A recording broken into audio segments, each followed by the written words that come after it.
নমস্কার বন্ধুরা, আশা করছি তোমরা সবাই ভালো আছো এবং দেখছো আমার এই ছোট্ট YouTube channel online edu study point. সকলকে স্বাগত জানিয়ে শুরু করছি আজকের ক্লাস।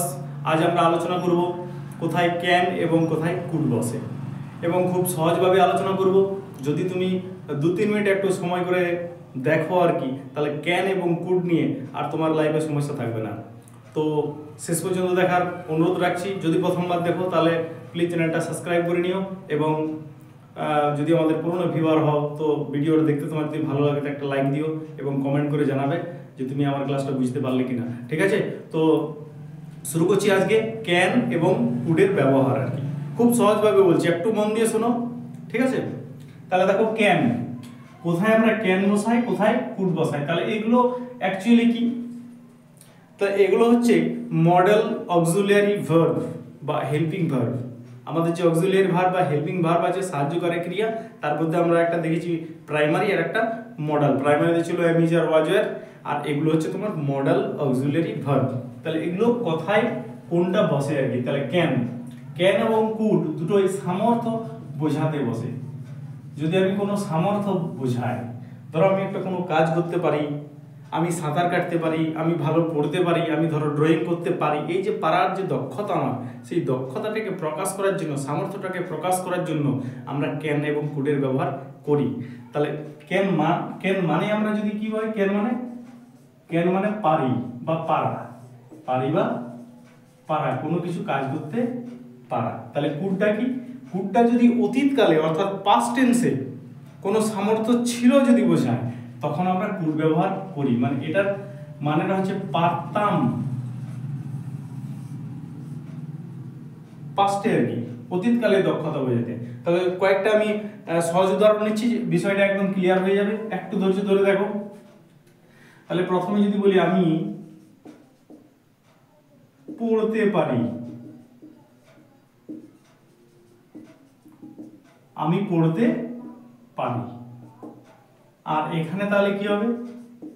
আমি পড়তে পারতাম। দেখো এটা অতীতকাল, মানে সামর্থ্যটা আমার আগে ছিল আর কি। তাহলে এটাকে যদি আমি ট্রান্সলেট করি তাহলে কি হবে? I can read.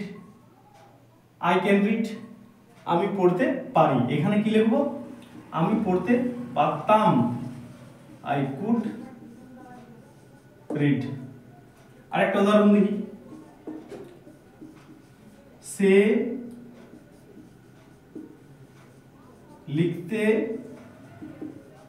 পারত, পারে, এখানে কি হবে? পারে। আর এখানে কি হবে? সে লিখতে পারত। তাহলে এখানে আমরা কমনলি হি নিলাম আর কি। হি মানে সে, তিনি পুরুষ।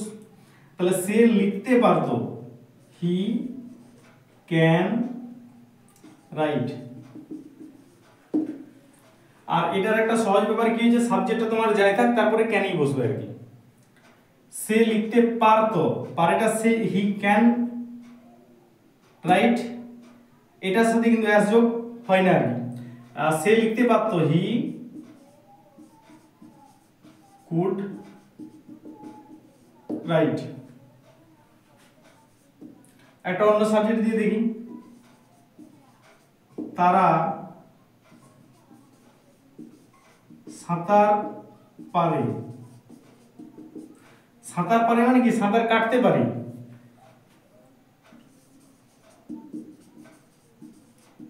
তারা সাঁতার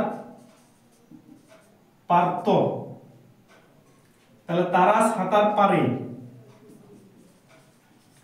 দে can swim, they could swim.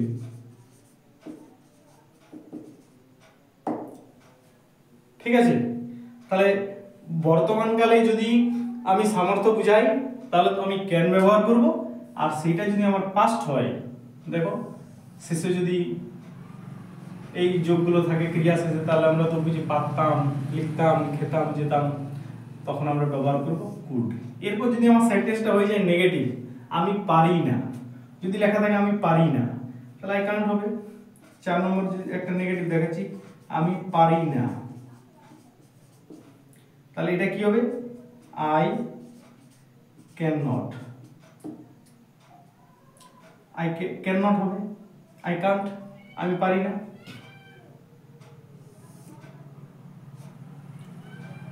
তো আশা করছি যদি শেষ পর্যন্ত দেখেছো তো বুঝতে পেরেছো কোথায় ক্যান বসবে এবং কোথায় কুড বসবে।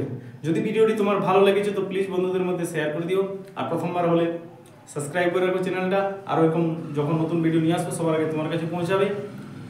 এবং একটা লাইক দিও এবং কমেন্ট করে জানাও যে ভিডিওটা দেখে তোমার কেমন লেগেছে। ভিডিওটা শেষ পর্যন্ত দেখার জন্য অসংখ্য ধন্যবাদ। আবার একটা নতুন ক্লাসে দেখা হবে, ততক্ষণ সবাই ভালো থাকো, সুস্থ থাকো, নিজের পড়াশোনা চালিয়ে যাও, জীবনে উন্নতি করো।